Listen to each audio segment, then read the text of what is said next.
लाल रानी। ये नाम सुनकर श्रावणी के जिस्म की सारी हरकत बंद हो गई थी।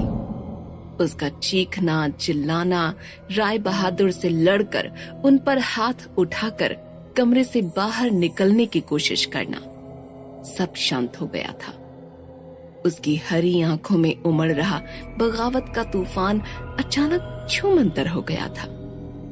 राय बहादुर ने उसे उसके हाथों से कसकर पकड़ रखा था।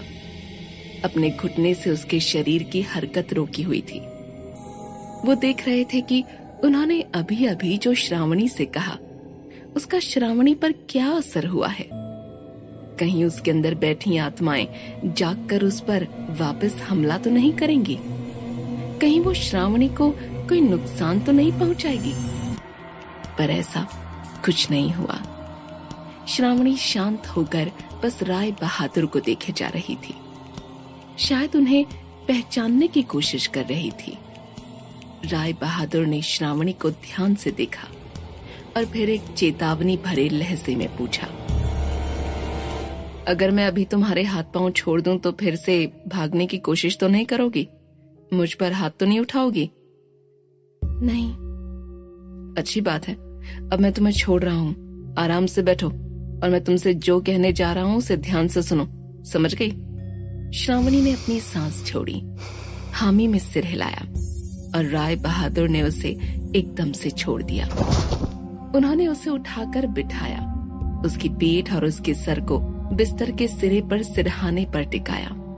उसके सामने एक कुर्सी खींच कर बैठे, उसकी आंखों में बड़ी गहराई से देखा और कहा, श्रावणी, तुम्हारे पास मुझसे शादी करने के सिवा और कोई चारा नहीं है। अगर तुम भयगढ़ से शादी करके बाहर नहीं गई तो तुम्हारे अंदर बैठी उन 100 रूहों की दरिंदगी और उनके खौफ से आज नहीं तो कल इस गांव के लोग तुम्हें किसी न किसी तंत्र मंत्र से या तो मार देंगे या तुम्हें हमेशा के लिए किसी अंधेर कोठरी में बंद कर देंगे। और उसके बाद तुम्हारे बापू का क्या हाल होगा, ये तुम सोच भी नहीं सकती। वो तुम्हें बचा भी नहीं सकेंगे और जिंदगी भर तुम्हारे दर्द में तड़पते रहेंगे। गांव के लोगों को रोका नहीं जा सकता क्योंकि वो अपनी जगह सही है। उन्होंने ऐसा कोई पाप नहीं किया कि वो तुम्हारे अंदर बैठी उन भयानक आत्माओं के हाथों मारे जाएं। इसलिए इन सब बातों का एक ही हल है, तुम्हारी मुझसे शादी और हमेशा हमेशा के लिए भयगढ़ से विदाई। और मैं तुम्हारा चेहरा देखकर बता सकता हूँ कि तुम्हारा अगला सवाल क्या होगा। यही कि मैं कौन हूँ जो अचानक वक्त के किसी अनजाने छोर से तुमसे शादी करने चला आया हूँ, ये जानते हुए कि मेरी जान को खतरा हो सकता है। जो शैतान तुम्हारे अंदर बसते हैं उनसे मेरे खानदान को खतरा हो सकता है। मैं फिर भी तुमसे शादी क्यों कर रहा हूँ? हाँ, मैं अनजाने में आपकी जान भी ले सकती हूँ, आपके किसी अपने को मार सकती हूँ। ये नहीं सोचा आपने?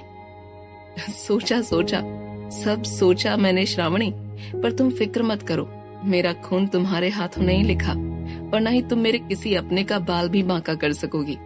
अब इसके आगे कैसे, क्या, क्यों मत पूछना मुझसे। तुम्हारे लिए इतना ही जानना जरूरी है कि तुम ये शादी अपने बापू और अपने गांव के लोगों को जिंदा रखने के लिए कर रही हो। अगर तुम यहाँ रही, तुम्हारे अंदर बस रहे शैतान भयगढ़ को एक शमशान घाट में बदल देंगे। ये शादी नहीं श्रावणी, ये कुर्बानी है। राय बहादुर की बातों ने, उनकी दलीलों ने और उनकी शानदार और रौबीली शख्सियत ने श्रावणी के चारों खाने चित्त कर दिए थे। श्रावणी को भले ही अपने अंदर बैठी आत्माओं के कांड याद नहीं रहते थे, भले ही श्रावणी एक आम जिंदगी जीने की कोशिश करती थी, भले ही श्रावणी गांव के लोगों की नफरत और डर को नजरअंदाज करने की जी तोड़ कोशिश करती थी। सच तो वही था जो राय बहादुर ने उससे सीधे स्पष्ट शब्दों में अभी अभी कहा था। श्रावणी समझ चुकी थी कि वो अपनी 18 साल की जिंदगी के उस मोड़ पर आ पहुंची है जहां वो अपने साथ ये आंख मिचौले का खेल और नहीं खेल सकती। वो एक शापित लड़की है, उस पर भूतों की टोली का राज है और उन पर काबू पाना बहुत जरूरी है।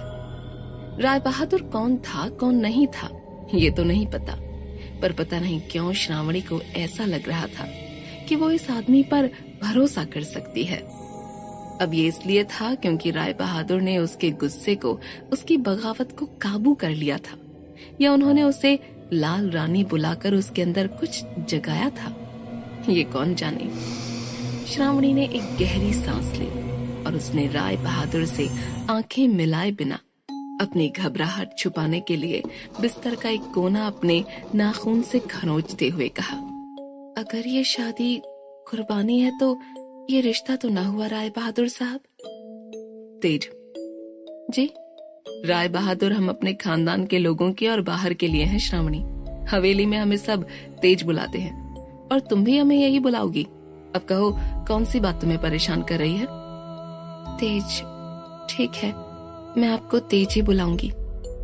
मैं आपसे ये कहना चाह रही थी कि शादी तो होगी पर हमारा रिश्ता कैसे हो सकता है? आप मुझे ना बीवी की तरह देख रहे हैं और न मैं आपको पति की तरह। मैं आपको ठीक से जानती नहीं, आपसे प्यार भी नहीं करती, तो फिर 100 भूतों को अपने शरीर में बसाए बैठी हो, उनके काबू में आकर खून की होली खेलती हो। तुम्हें देखकर गांव के हर इंसान का खून सूख जाता है, पर हो तुम 18 साल की अल्हड़ और बेवकूफ लड़की ही। तुमसे किसने कहा कि मैं तुम्हारे अंदर अपनी बीवी नहीं देख रहा हूँ? कुर्बानी, समझौता वगैरह वगैरह तुम्हारे लिए है, मेरे लिए नहीं। और रही प्यार की बात, तो अपने आप को देखो और मुझे देखो। तुम एक शापित, भयानक और जानलेवा लड़की हो। चाहे तुम कितनी ही सुंदर क्यों ना हो, तुम्हें लगता है कि कभी भी किसी को तुम पर प्यार आ सकता है? और मैं राय बहादुर तेज प्रताप सिंह उसूल, परंपरा और लक्ष्य के लिए जीता हूँ। तुमसे शादी मेरा लक्ष्य है, मेरी मंजिल है। इसलिए तुमसे प्यार हो या ना हो कोई फर्क नहीं पड़ता। इसलिए अपने सपनों के महल से उतर जाओ श्रावणी, वो रेत का बना है, रह जाएगा। हम दोनों की शादी में ना प्यार होगा ना कोई जज्बात होगा। ये शादी एक ठोस वजह से हो रही है और यही हमारी किस्मत है। कुछ और पूछना है तुम्हें, या मैं बाहर जाकर तुम्हारे बापू से कह दूं कि तुम्हें ये शादी मंजूर है? आप सही कह रहे हैं तेज, मैं एक आम लड़की की तरह शादी और जीवन साथी के बारे में सपने कैसे सजा सकती हूँ, जब मैं एक आम लड़की हूँ ही नहीं। मैं नहीं जानती कि आप कौन हैं और जो कर रहे हैं वो क्यों कर रहे हैं, पर इतना समझ चुकी हूँ कि मेरी मर्जी हो या ना हो, आप हर हाल में ये शादी करके रहेंगे। सिर्फ 20 मिनट से जानती हो मुझे, पर बिल्कुल सही पहचाना तुमने मुझे। ये रिश्ता पक्का है और ठीक 7 दिनों में पूर्णिमा की रात हम दोनों की शादी होगी और मैं उसका शगुन अभी कर देता हूँ। मेरे पास आओ श्रावणी। जी, मैंने कहा मेरे पास आओ श्रावणी, घबराने की कोई बात नहीं है। जैसा तुम सोच रही हो मैं वैसा कुछ नहीं करूंगा तुम्हारे साथ। आओ यहाँ। थोड़ा घबरा कर, थोड़ा डर कर श्रावणी धीरे से राय बहादुर की तरफ झुकी। राय बहादुर ने अपनी उंगलियों से श्रावणी के दाहिने कान के बाल हटाए और अपने कान में पहनी हुई सोने की बाली उतारकर मन ही मन मंत्र पढ़ते हुए श्रावणी के दाहिने कान में पहना दी और बाली पहनाते ही उसके कान में कुछ फूंका। और जैसे ही राय बहादुर ने श्रावणी को अपनी बाली पहनाकर उसके कान में फूंका, श्रावणी तिलमिला उठी। वो बिस्तर से उछलकर कमरे के दूसरे कोने में जा गिरी। कमरे में बिजली कड़कने लगी। श्रावणी का रंग सर से पैर तक काला हो उठा। उसकी एक एक नस में खून की जगह बिजली दौड़ने लगी। उसकी आंखों के डोरे लाल हो गए और उसके अंदर समाई आत्माएं दर्द से जूझते हुए चिल्ला उठी। ये ठीक नहीं किया राय बहादुर, तूने श्रावणी के कान में अपनी सोने की बाली पहनाकर ठीक नहीं किया। अगर तुझे लगता है कि तू हमें इस लड़की के शरीर को इस्तेमाल करने से रोक सकता है, इसे इस्तेमाल करके हाहाकार मचाने से रोक सकता है, तो याद रख, हम भी चांदाल आत्माएं हैं। तेरे तंत्र को तोड़ने के लिए हम जो करेंगे तू सह नहीं सकेगा। क्या फूका है तूने इसके कान में? अगर तुम सबको हमेशा के लिए रोक सकता तो बहुत साल पहले रोक लिया होता, पर लाल रानी बीच में आ गई। पर अब कहानी अलग है। मैं पहले की तरह कमजोर और जज्बाती नहीं हूँ। आज बिना इस बात की परवाह किए कि श्रावणी को कितना दर्द हो रहा होगा, मैं उसके शरीर में तुम्हारी हरकत रोक सकता हूँ। अब तुम सब न श्रावणी के शरीर को कोई तकलीफ दे सकोगे और न किसी और की जान ले सकोगे। अगर श्रावणी के इस बाली को पहने पहने तुम में से किसी ने भी कोई दरिंदगी दिखाने की कोशिश की तो जान किसी की भी जाए, दर्द तुम्हें होगा और उस दर्द के मारे तुम्हें श्रावणी के शरीर को छोड़ना पड़ेगा। इसलिए चुपचाप बैठो और ये शादी होने दो, समझे तुम सब। श्रावणी के शरीर में दौड़ रही बिजली के दर्द से बिलख रही आत्माओं ने राय बहादुर को तरह तरह के ताने दिए, उसे बद्दुआएं दी, चीजें उठा उठा कर उसकी तरफ फेंकी, पर राय बहादुर पर किसी चीज का कोई असर नहीं हुआ। कुर्सी, मेज, फूलदान, दिया सलाई, किताबें, शीशा सब उसके शरीर से टकराकर चूर चूर हो गए, मगर उसे एक खरोंच भी नहीं आई। श्रावणी के शरीर में पागल हो रही आत्माएं श्रावणी के शरीर को लेकर उड़ते हुए राय बहादुर की तरफ आईं, पर राय बहादुर ने रास्ते में ही उसे गले से पकड़ लिया और चिल्लाकर कहा, जितनी बार गुस्सा करोगे, तिल मिलाओगे, घात करने की कोशिश करोगे, उतनी ही बार नर्क की आग में झुलसने का दर्द होगा तुम सबको। पागलपन छोड़ दो और शांत हो जाओ, चुपचाप बैठो, एकदम चुपचाप। राय बहादुर ने श्रावणी का गला उतना ही दबाया जितना उन आत्माओं पर काबू पाने के लिए जरूरी था। आत्माएं धीरे धीरे शांत हो गईं। श्रावणी का रंग लौट आया, उसका पसीना सूख गया और वो पतझड़ में गिर रहे किसी फूल की तरह राय बहादुर की बाहों में उतर आई। उसके होशो हवास लौटे तो उसे एहसास हुआ कि वो किसी डरे हुए हिरण की तरह राय बहादुर के सीने से लगी हुई है। अपने हाथों की उंगलियों से उनके बंद गले के कंधे के कपड़े को ऐसे पकड़ रखा था जैसे कोई डूबता हुआ इंसान किसी नाव को पकड़ ले। श्रावणी ने तुरंत अपने आप को संभाला और माफी मांगते हुए अपने गालों पर एक लाली महसूस करते हुए राय बहादुर के सीने से हट गई और बिना उनसे आंखें मिलाए कहा, मैंने शायद आपको नुकसान पहुंचाने की कोशिश की, पता ही नहीं चला मुझे कि अचानक क्या हो गया। हमेशा की तरह मुझे माफ कर दीजिए तेज। जिस ताकत पर तुम्हारा बस ही नहीं उसके कर्मों के लिए माफी क्यों मांगती हो? अपने आप को दोषी मानना बंद करो और बेफिक्र रहो। कोई नुकसान नहीं हुआ मुझे। इससे पहले कि श्रावणी कुछ और कहती या पूछती, दरवाजे पर जोर जोर से दस्तक हुई। शायद केशव थोड़ी देर पहले हुई चीख पुकार सुनकर घबरा गया था, इसलिए दरवाजा खटखटा रहा था। राय बहादुर ने दरवाजा खोला और एक घबराए हुए केशव को देखा, जो भागकर अपनी बेटी के पास गया और देखने लगा कि उसे कोई चोट तो नहीं आई।